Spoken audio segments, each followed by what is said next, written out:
How are y'all today? Okay. Still trying to come back after last night's opening party, huh? Okay, all right. Can we do a little better? How are y'all today? Thank you. Thank you. All right, Mike, you ready? I'm ready. All right. So, Mike, to start off, can you give us a brief overview of what open protocols are and how they differ from the current systems in global payments? Well, I mean, open protocols are why we're here, right? Like the web, right, is built on open protocols. It's what allows us to build this beautiful ecosystem of applications and services in a way that doesn't require permission, right? This is the reason why we can all look at the same websites on our Android phones and our iOS phones and on our TVs. These are all open protocols. And we believe at TBD that the world needs open protocols for financial technology as well. And so that's what we've done at TBD. We've put together a new financial protocol that we believe can fundamentally revolutionize the way that we think about transmitting value around the world, which we think is a sorely needed addition to the set of financial technologies in the world. Well, Mike, what inspired TBD to explore open protocols in the financial sector? Yeah, I mean, what inspired me was my work on Cash App in the United States, and the frustration of trying to bridge financial services in the United States to those who were underserved or unserved by financial services for various reasons. A lot had to do with the failure of our payment system to allow businesses and institutions to effectively manage risk, because these protocols that existed were basically designed in the 1970s with no real-time capabilities in mind, which makes it incredibly expensive to manage risks in a way that is cost-effective for businesses. And so the consequence of that is people just get priced out of the system. So looking at that and recognizing that problem, and then really stepping back and realizing that financial access is a problem all around the world, especially in the global south, we started thinking, like, is there a better way to do this?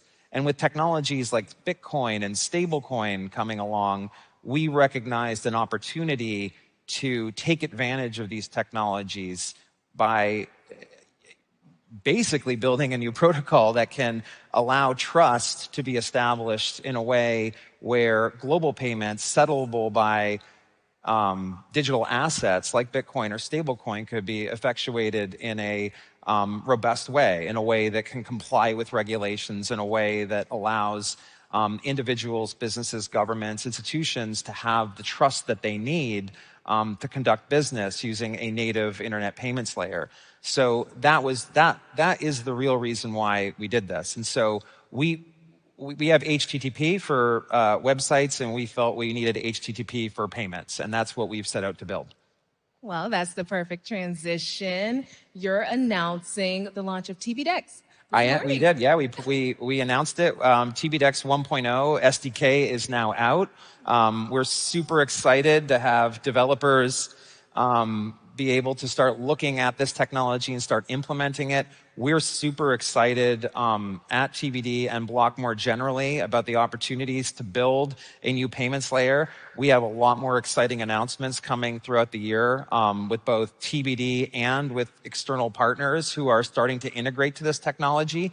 Latin America, Africa, is our core focus right now. But it's important to recognize that, like, nobody needs our permission to join the tbDEX network. Like, you can pick it up and start implementing your own solution today. This is an open technology. There's no license fee. We don't collect any fees on any payments on the network. So that's what we built. and we believe that that's what the world needs. And we believe that there's a whole class of financial services that can now be built on technologies like this. So we're super excited to have reached this milestone. I think a lot of people who've been following our work have been asking, like, what the hell we've been up to the last few years. So hopefully people now see that we've been hard at work building these things, and we're now transitioning into a state where people can build real things for real people in the real world. Like, I want you to break down tbDEX in the simplest way, like make it to where my mom backstage can understand exactly what it is. Yeah, I mean, we deal with payment networks all the time, right? If you ever sent an international wire transfer, you've used the SWIFT system. If you have a debit card, you might have used like the Visa or MasterCard. I know that there's SPAY in Mexico, there's Pix here in Brazil. These are all payment networks. And tbDEX is a payment network that is native to the internet that anyone can build on. Now, as for your grandma, like, I actually hope that she doesn't have to care about what tbDEX is. I hope that your grandmother's experience is like, I just want to send money to my daughter. Maybe she's living on the other side of the world, and I don't really want to care about like the banking system or the payment system in between. Hopefully tbDEX allows application developers to build solutions that makes tbDEX invisible to your grandmother, that all she cares about is that you receive the money on the other side of the world. And so actually, just like HTTP is an invisible technology to us, when you go to the Web Summit website, you don't really think about the open protocols that are delivering that web experience to you. I kind of hope that's the same thing with tbDEX. You kind of touched on this. Who exactly is tbDEX for, and why would they engage with it? Who exactly is it for? It's for everyone. I mean, the world runs on digital payments today. We're increasingly becoming a cashless society. Individuals need to send money to their friends. Grandmothers need to send money to their daughters. Businesses need to pay other businesses. Businesses need to remit payments to customers. And individuals need to remit money all around the world to their family.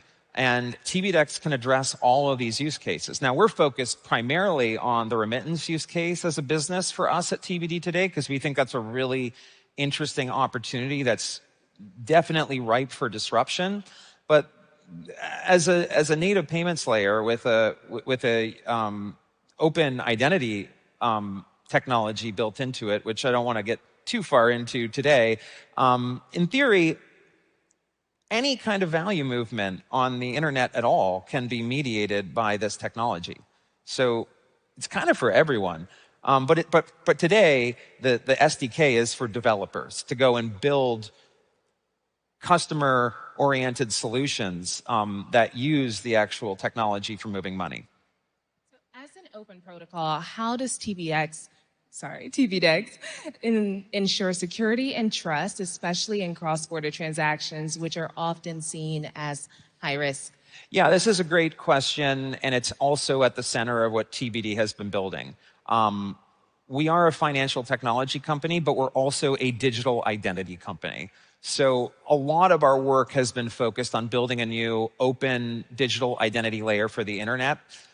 We are adopting another open protocol called DID, which is before the web standards body, the W3C, to become a new native identity standard for the internet.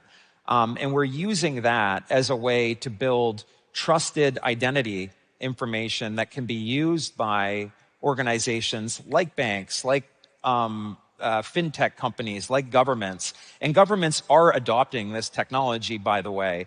There's a lot of digital identity work being done in the EU, at the state level in the United States. Digital driver's licenses are starting to use this technology. And as we start to move towards these digital identity technologies, these actually become the basis for building a tbDEX transaction that can be trusted, because you have this provable, privacy-preserving, digital identity where you can prove who you say you are without having to rely on some centralized database, which has a lot of import beyond just tbDEX, actually. I think it's going to change the way that we log in to services on the internet, the way that we sign up for services on the internet. And I think even that is going to be its own revolution. So TBD is kind of at the intersection of financial technology and digital identity. And you need both of these things together to do what we're doing. And so that's how we're doing it, and those are the technologies on which we're building it. And we're very actively working with government regulators around the world to advance the policymaker conversation to accommodate these things. And we're very excited about that as well. Mike, there's also a lot of concern about regulatory compliance when it comes to new financial technologies. How does TBD navigate these waters with open protocols? I think these open protocols navigate the regulatory landscape better than the existing solutions. I mean, when you think about like signing up for financial services in many parts of the world, you are doing things like taking a picture of your passport or taking a picture of your driver's license in order to prove who you are, in order for the compliance organizations inside banks to verify who you say you are.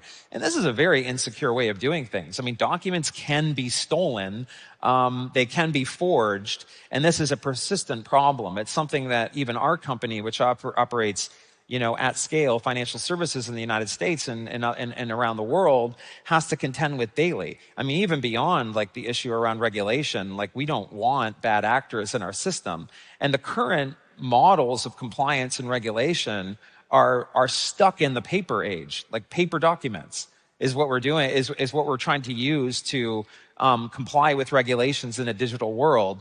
With digital identity technologies, we're really getting rid of that sort of terrible insecurity. And now we're going to have provable credentials that allow us to comply with regulations in a way that I think regulators are going to be happy with, and businesses are going to be happy with, and consumers are going to be happy with, because they don't have to worry about these big centralized databases being compromised and then sold on the dark web, which then turn into compliance and regulatory nightmares. So we're really, I think, advancing the state of the art here, and we're doing it in a way that everyone can use with open technologies and open standards.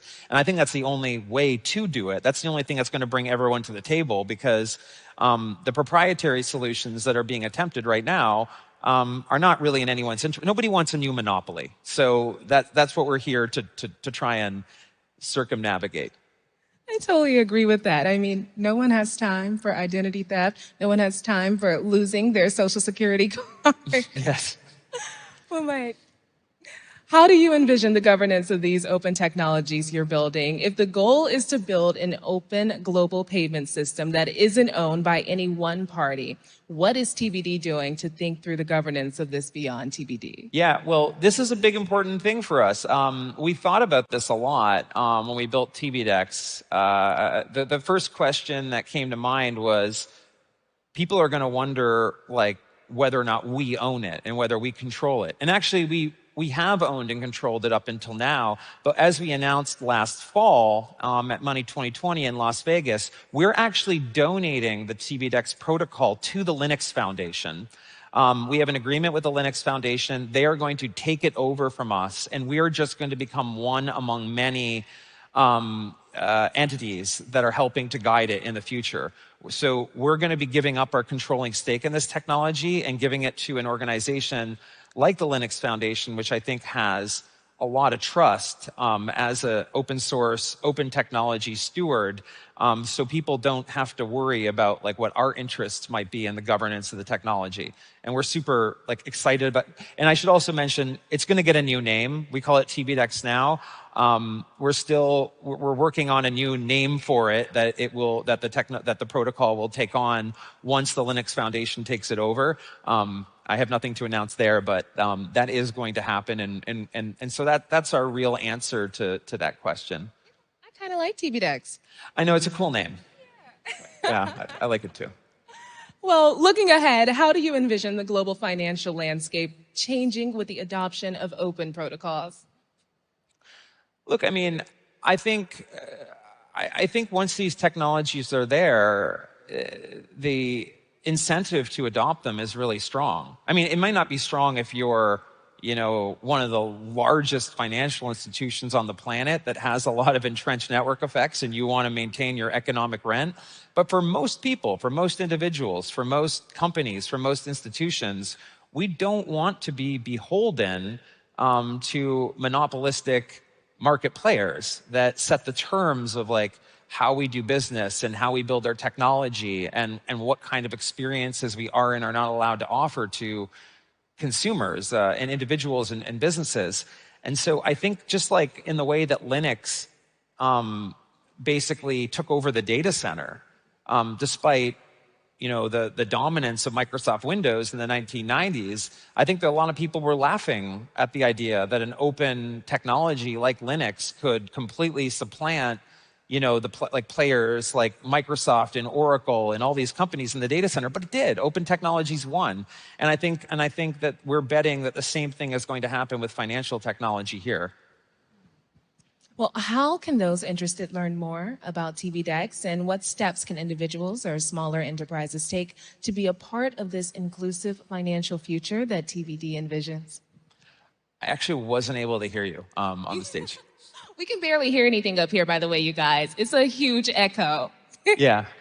So how can those interested learn more about tbDEX, and what steps can individuals or smaller enterprises take to be a part of this inclusive financial future that TBD envisions? Well, if you're a software developer open in financial technology and the idea of being able to build on an open payment rail around the world sounds exciting to you, then I would recommend going to tbDEX.io. Which is a new website that we launched in the past few weeks, which has a massive amount of material on how the protocol works, how to work with it. There's SDKs that you can download and start playing with. We also have we have a Discord channels where you can actually come and talk directly to the developers who are working on it. You'll be able to find links to do that there. But that's where I would send people to get started. Well, you guys, give it up for Mike Brock. Thank you, everyone. Oh.